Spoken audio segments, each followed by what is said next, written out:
The iOS blog, similar, talks about all of the same topics, but with iOS, the difference between full file system and advanced techniques to provide varying levels of access.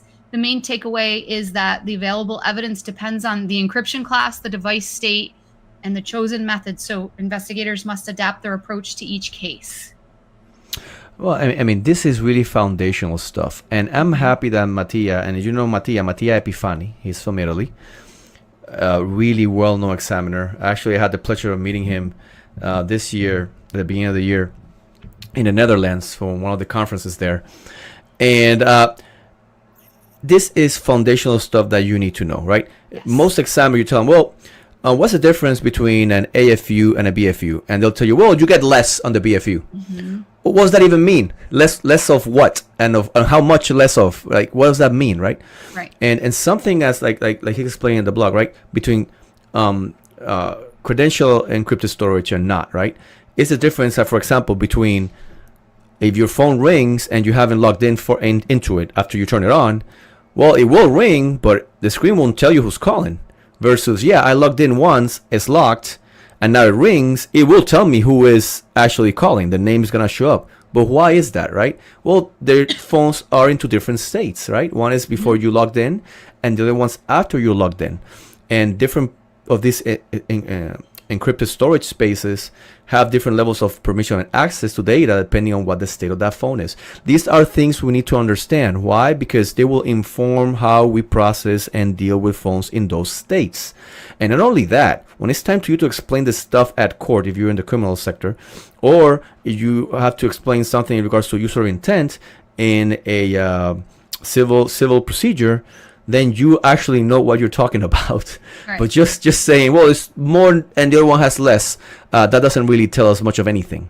So please, if it sounds like, oh, I know what a logical extraction is. I know what AFU and BFU stand for. I mean, do we? Do we really know? Do we really understand? Blogs like these are so important. And Mattia is such a great a writer and author and like, you know, his English is perfect, even though my assumption is that his first language is Italian, the same way that mine is Spanish. But he's great. So it'll be really good for everybody to follow him and check those posts out. Yeah, so they're so incredibly valuable too. So I'm just to bring up a listserv post I saw this week or last week.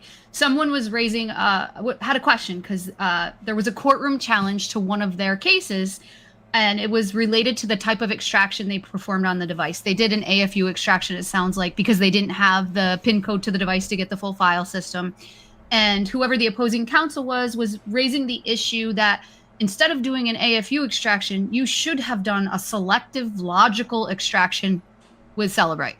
Well, I don't even know what a selective logical extraction means. I'm guessing they were meaning like a selective app extraction, but if they meant logical extraction, you're not doing that if you don't have the PIN code anyway. So it is a bit confusing, but these types of blogs, they just could help in a situation like that, right? So Mattia is explaining what types of extractions you need, what you get with those extractions, and these types of blogs could help in a case where you're being challenged on what type of extraction you performed and being able to answer those questions in court. Well, even in that example, again, we don't know what that means, that selective app. No idea what it means. But let's assume it means, well, you get the data directory for the app, right? That's better than getting an AFU. Well, is it really, right? Yeah. Because there's a lot of data that relates to the app outside of the directory where the app is.